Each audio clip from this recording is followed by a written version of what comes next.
We'll go in with all the players that we consider draftable players, ranked, depending on how many selections we have and where those selections fall. And in a perfect world, you stick to that order. We're very open-minded. Probably with initial selections, we lean more towards picking who we think is the absolute best player, bearing in mind that the draft isn't a supermarket as such where you can just go and get whatever you like off the shelf.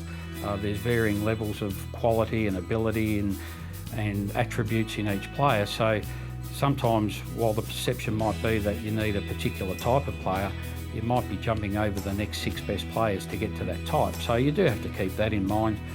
As it gets deeper into each draft, you can balance things out a little bit. And given that the players are fairly equal in talent in a lot of cases, if you don't see someone that is an absolute standout there, that's when you can start to balance your selections a bit according to what type you feel you need. So West Coast have entered the draft. That means just Adelaide. But you're always a little bit nervous because you want it to go hopefully the way that you feel is the best result for the footy club.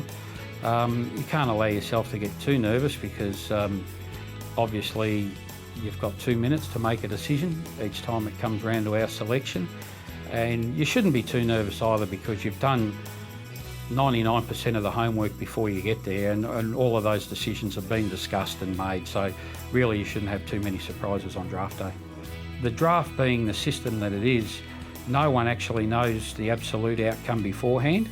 So from our point of view, while we have a list of players, we don't know the exact names that it's going to turn out to be.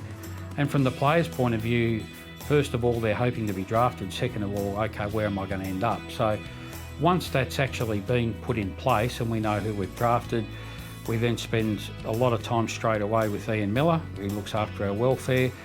Ian sorts out everything that we need for the players to land in town if they need to be relocated from interstate. And that allows us that 2 or 3 days to get everything in place to put what we think is the best mix and opportunity for them to fit in and succeed. And it also allows the player and his family a couple of days to just settle down and think, okay, I know what's actually happening now, and get ready to make the move.